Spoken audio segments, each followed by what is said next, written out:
So I'm here to do my March/April book haul.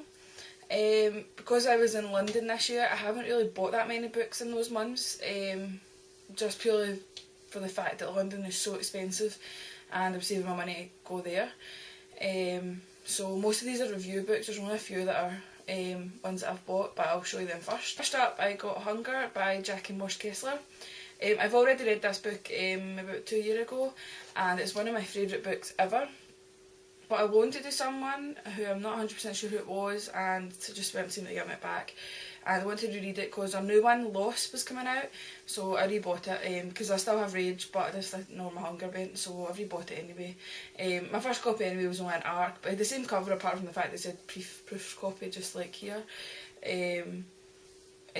But so yeah, I got it again. And I got Lost by Jackie Morse-Kessler, which I was really unhappy with when it came in the post, because see how it's sticking up like that? That wasn't me.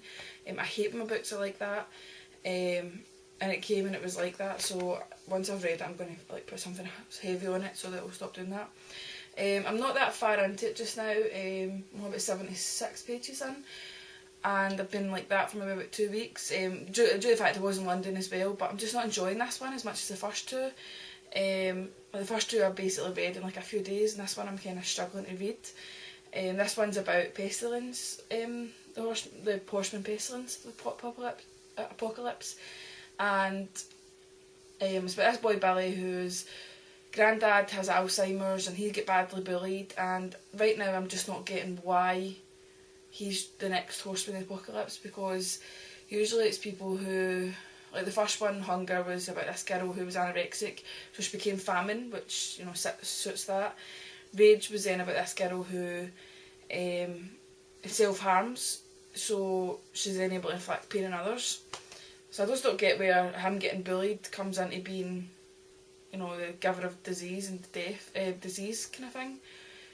Obviously I'm only 76 pages in, so I've not got that far yet, but I'm just not liking it as much. But, you know, I'll finish it first before I give an actual opinion on it. Up I got The Other Life by Susan Miniker. We actually got a few review copies of this for the website a few months back, but the reason I wanted this cover in particular is because it's our first book that we actually mentioned on the cover in the back. I don't know if you guys can read that right there. Basically it's there's good, there's great, then there is The Other Lives. Fans of the Hunger Games will eat this up. YA book reads. So that's quite exciting that we're actually on the back of a cover. So yeah, I've not actually read it myself yet. But from what I've heard, it's actually really good. Like, not just because we've got a name in the back of the book, I've actually heard, like, from a lot of people that, you know, it's really good. So I'm going to definitely give this a read. Show support for the site and all that, you know. So that's basically all I bought myself. Purely because I was broke and saving for London. Next up, for review, we got Lenapa's Vow by PC Cast and Kristen Cast. And this is part of the House of Night series, and this is a novella. Myself, I've only read I think up to the first 4 or 5 House of Nights, and I just wasn't a fan.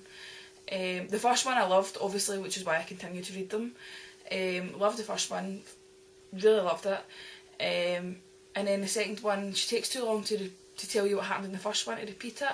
I just felt as if it was like reading the first one, then you go on to the second one, and it just became too repetitive, and popular culture references were starting to annoy me, and different things. So I stopped reading them, kind of thing. But my friend Natasha absolutely loves these. They're probably one of her favourite series other than Harry Potter, and she started to review them on our site. So right now on the site we have a House of Night month-long extravaganza, and you can also be up for a chance of winning a few of these.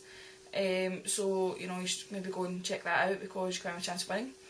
And also check out some of Natasha's reviews, and we're also doing an interview with PC and Kristen Cast, which is pretty damn cool if you ask me.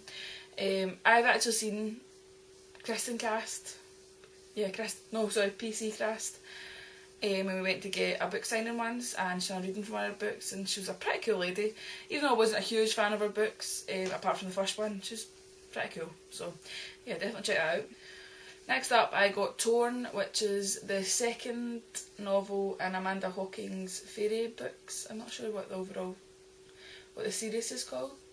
Oh, the Triel series, a Triel novel. Anyway, in the UK this is like classed as an adult book, but for some reason in the US it's classed as a YA book. I haven't read the first one. I've got the first one but I haven't read it. But I do really like fairies and things like that, so I'm really going to have to give these a go like soon. Plus Kristen reviewed it for us, the first one on the site for us, and she absolutely loved it, so yeah. Next up I got Katana by Cole Gibson. Sounds pretty good. It's about a girl who is starting to become a supernatural samurai. And apparently she's harbouring the spirit of a 500-year-old samurai warrior.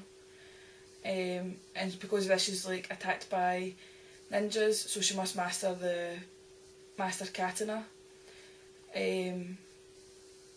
which is a deadly Japanese sword. It's also the key to finding out her past. So it sounds pretty damn kick-ass if you ask me, so I'm definitely going to pick this up soon. Next up I got Goddess Interrupted, which is the second in Amy Carter's Goddess series. And I've not read this, but I actually really like the concept of the first one.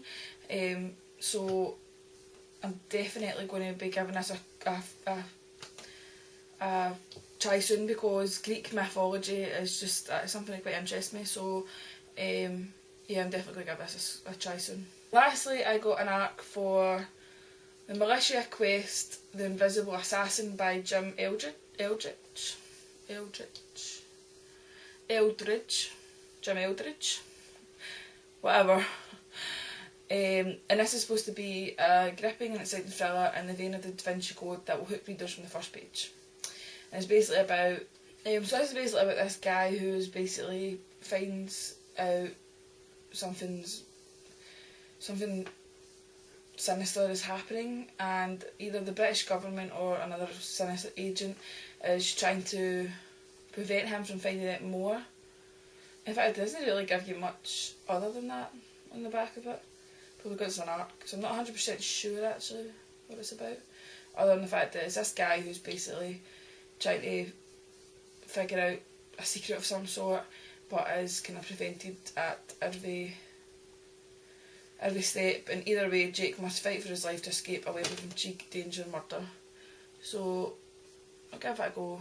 It's by Bloomsbury, and usually Bloomsbury aren't great. Sometimes I know they do Harry Potter books, but I mean I think they just got real lucky with Harry Potter books. Some of the stuff they send us is complete garbage. But then again I've had some really good ones from them, so I'll give it a go and we'll see how it goes. So this is getting published on the 12th of April, so it's not long published actually. Well, obviously I have Too Dark sitting for ages, so I'll better be reading that one fast.